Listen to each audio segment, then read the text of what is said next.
Did you know that 40 to 95% of our behavior is habit? 40 to 95% habit.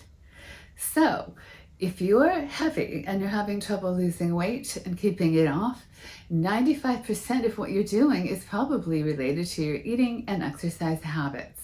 So in this video, we're going to cover how your habits are keeping you fat and what you can do about it coming up. Stay tuned.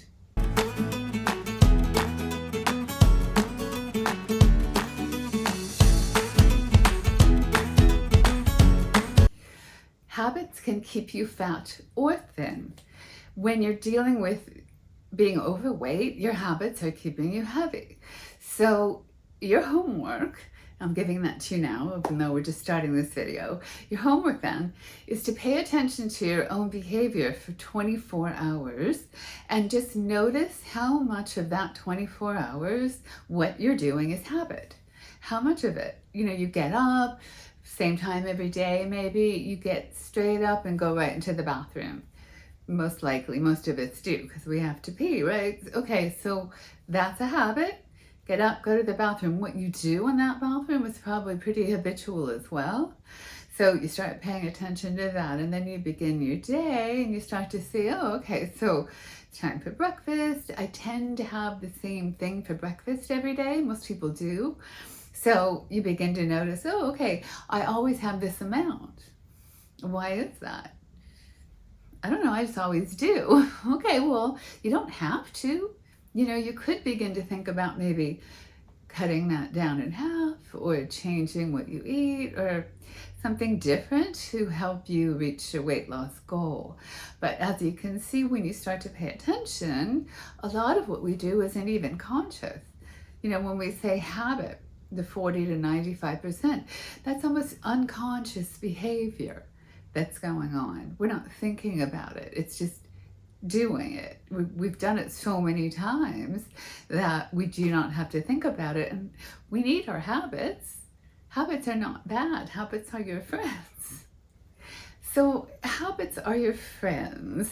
And what I mean by that, even though it sounds like for children, is that once you've established a really good pattern of behavior around food and exercise, it will keep you thin. And it will become unconscious and normal and easier as you go. Just like at your top weight, it wasn't hard to maintain it, You became used to that. So let's pretend I'm going to go through a day at my top weight, and I'll show you the difference between a day of someone heavy and a day of someone thinner. All right, so I'm going to take you through a sample day of one of my clients, and we will call her Bertha. And all right, so Bertha reached a top weight of 315 pounds. And when she was up there, her typical day would be that she would, get up, she was working, and she'd head to Starbucks, where she would get two big, I don't know what you call them now, but like a pumpkin latte spicy thing. Anyway, they were about 300 calories a piece. She'd get two. So she would have these two 600 calorie drinks, and then she'd get a muffin. Okay, the muffins from Starbucks and Coffee Bean are about 100 calories an ounce, and those muffins are big. So I want to call her muffin about 500 calories to be safe. All right, so she's already had these two big drinks and a muffin, but really all it seems like she's had for breakfast is a muffin, and it's not that much, right? But it's 600 plus 500, it's 1,100 calories, okay? And now if you want to be 315 pounds, you only need 3,000 calories a day if you're a woman and you're not active to maintain that. Well, she's already had a third of her calories, okay, to be 300 pounds. So then she goes to work and she has snacks in her desk so she doesn't get too hungry. So she has like a bag of potato chips for 200 calories, and then it's kind of time for lunch. So she goes out with people for lunch and she gets like a bowl, like a ramen bowl kind of thing. And that is another 700 calories. So now basically another 1,000 in the middle of her day. She's not exercising at all. She doesn't exercise. She says she doesn't have time. So then she doesn't eat for hours after that lunch. And then on her way home, she'd been stopping for fast food.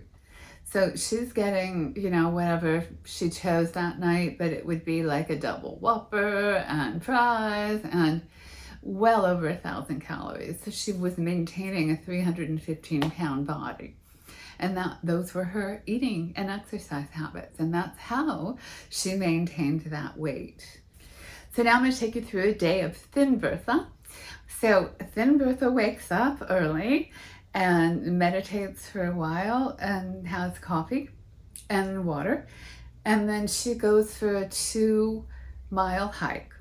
So she's hiking, and then she comes back and she has peanut butter toast. So she has a piece of toast with some peanut butter and a little bit of jam on it to start her eating day. So she's only had about 175 calories at that point, and she has exercised.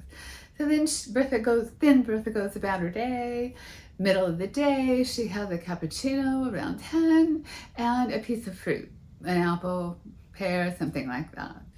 So that, and she eats something, Thin Bertha eats something every couple of hours. So it seems like she's always eating, right? But so far she's only had that piece of peanut butter toast and an apple around 10. So then around 12, she'll have a big bowl of some vegetable something. So a salad or steamed vegetables or some kind of vegetable dish that includes mostly vegetables and some lean protein. So let's say she makes up a stir fry with broccoli and mushrooms and water chestnuts and some shrimp for 250 calories. And that'll be a big plate of food because you can eat a fair amount of vegetables and shrimp for not very many calories. Okay, so she's had that at 12. So how many calories are we in at 250? Okay, we're good. So she's had that. 12. And then at 2, she has a big bowl of air pop popcorn for 150 calories. Okay, now she's still eating every 2 hours, right? That's at 2. At 4, she has a small frozen yogurt.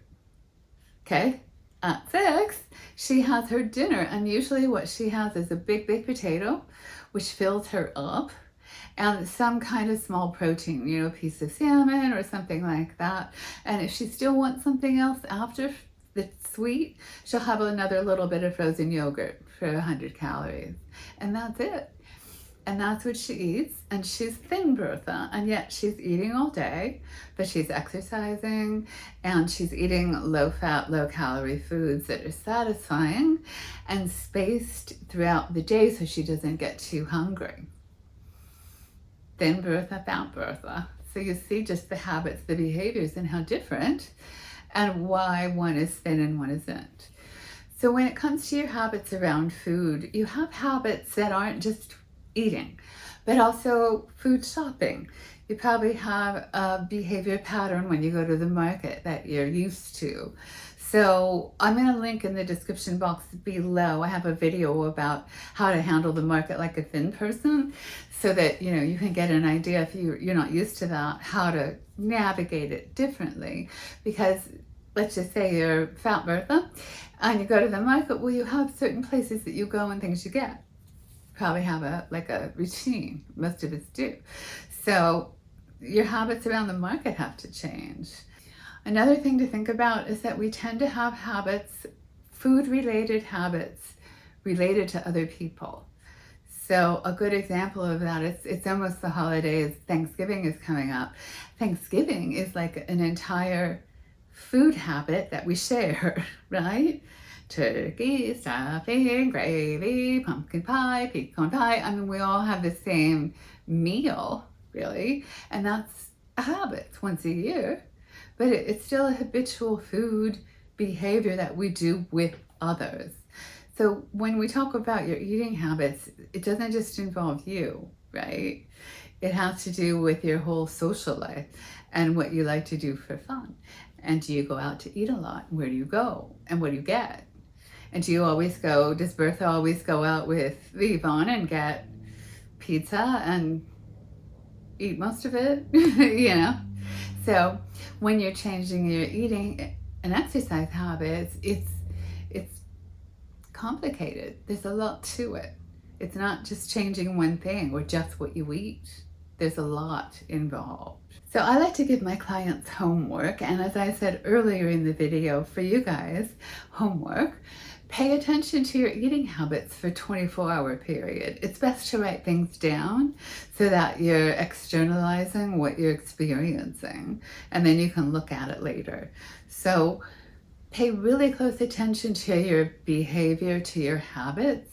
See if you can kind of, for yourself, figure out what percentage of your own behavior is habit versus new behavior you haven't done. And in future videos, I'm going to be covering more about how to change those habits so that you can put thin habits in place of fat habits and be thin. So that's it for now. If you found this video helpful, please smash the like button and subscribe, and I look forward to seeing you again really soon. Good luck on your weight loss journey.